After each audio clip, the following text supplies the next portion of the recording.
巍巍喜马拉雅，见证着祖国西南边陲的安宁。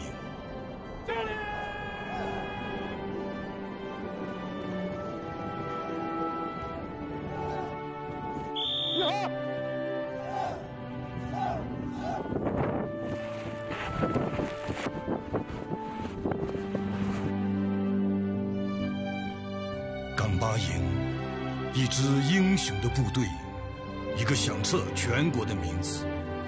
我们的战士常年坚守在生命禁区，宁可透支生命，也绝不亏欠使命。我身处的这个地方，自然环境极为恶劣，是祖国海拔最高的驻兵点。现在正值7月，而这里狂风肆虐，气温只有零下3度。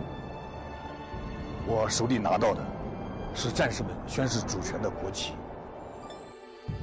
592的勇士们，我们的脚下就是最前线，我们的身后就是祖国，就是万家灯火。铁口向前，誓不死，绝不后退，半不生。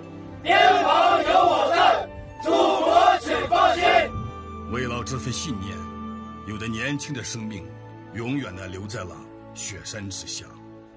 这其中，最小的仅18岁。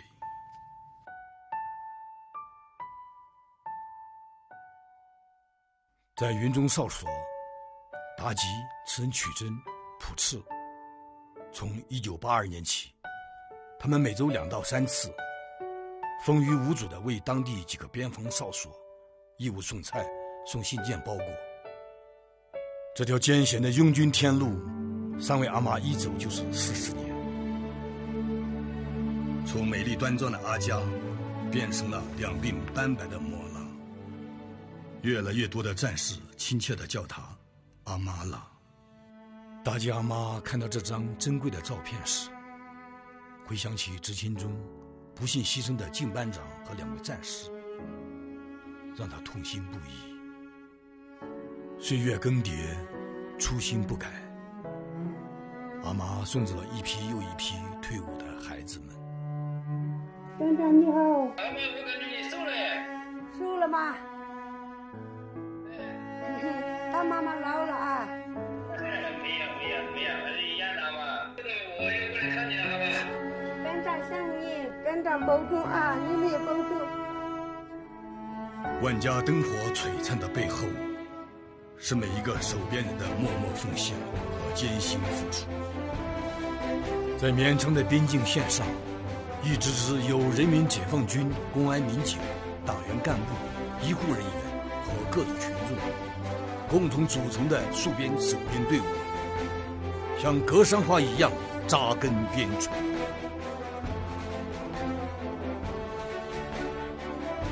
一切伟大的事业皆有精神，它历久弥新，赓续传承。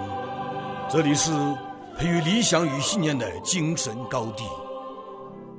西藏和平解放70多年来，一代代奋斗者守护边陲，建设边疆，在雪山脚下践行忠诚誓言，在珠峰之巅创造人间奇迹。